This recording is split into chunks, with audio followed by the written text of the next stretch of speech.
I've always heard people say, power doesn't change people, it just unmasks them. Honestly, I'd never thought much about it. Until now. Mr. Comey,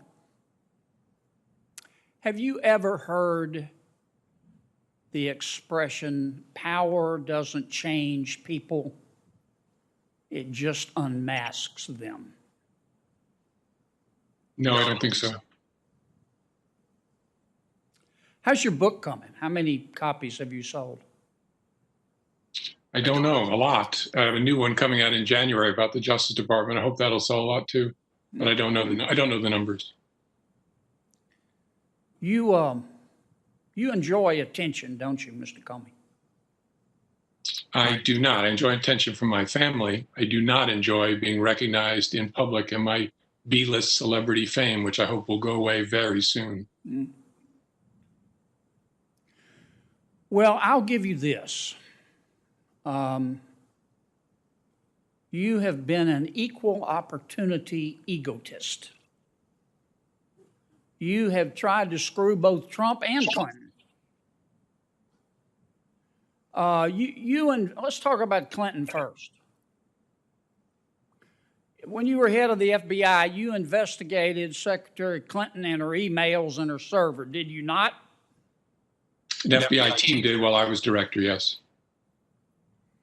And you concluded that there were no criminal violations, did you not? There were no violations that a reasonable prosecutor would pursue. But you didn't just issue a statement. You called a press conference. And you commented on her behavior. You said she was extremely careless, but in your opinion, there was no criminal intent. What were you thinking of? I mean, this is the Democratic nominee for President of the United States.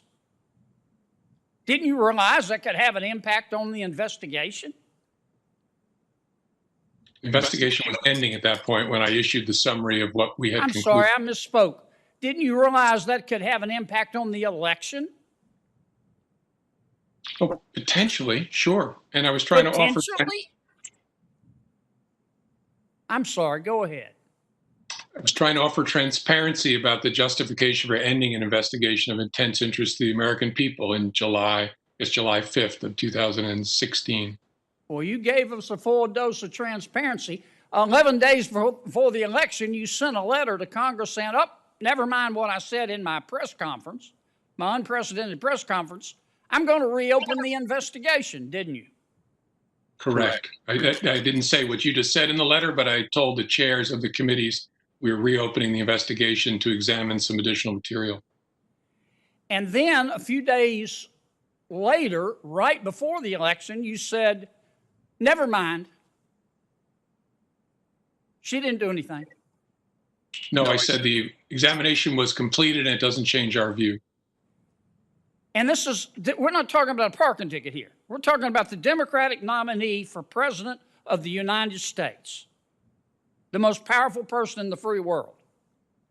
And you didn't think that would have an impact on the election? Oh, I knew it could potentially have an impact no matter what we did. And you don't like attention? Yes, both of those things are true at the same time.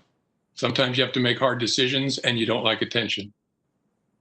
Let's talk about Trump. You didn't really care about Dr. Page, did you? You wanted Trump, didn't you? That is not accurate.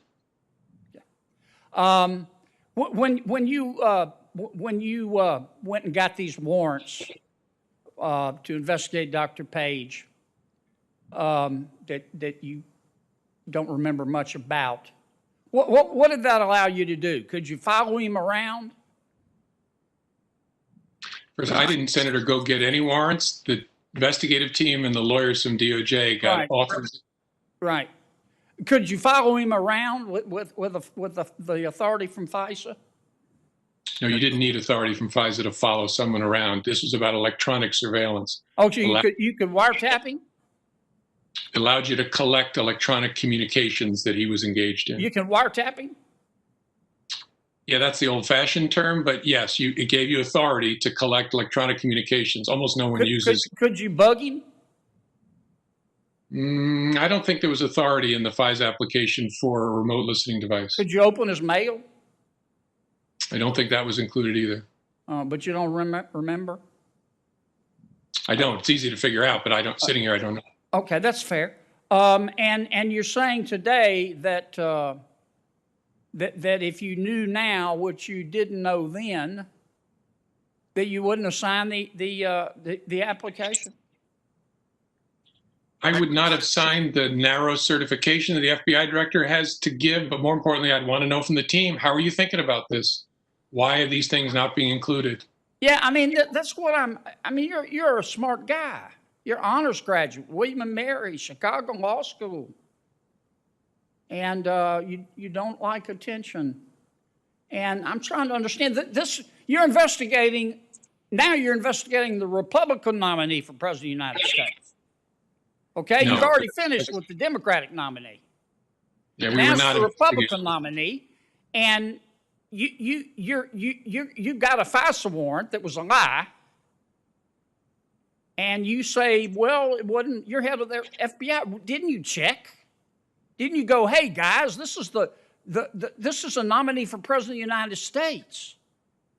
Let's sit down and talk about what's your evidence. You never did that?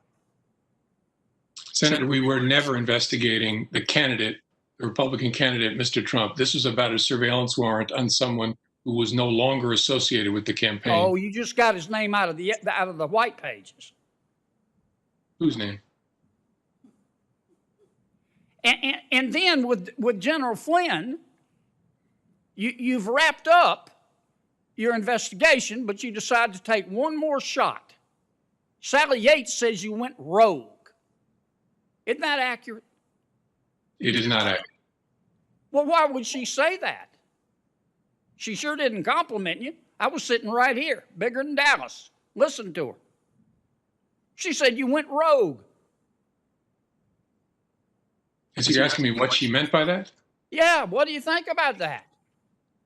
No, I think she was disappointed that I didn't coordinate the Flynn interview with her in advance, and I understood her concern about that. I think she understood my explanation afterwards as to why I used my authority, which I had, to do it without coordinating.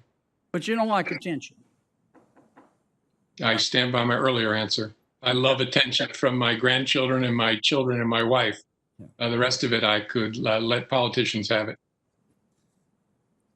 Can we agree that the FBI is the premier law enforcement agency in all of human history? I think so. At risk of offending DEA, I think so.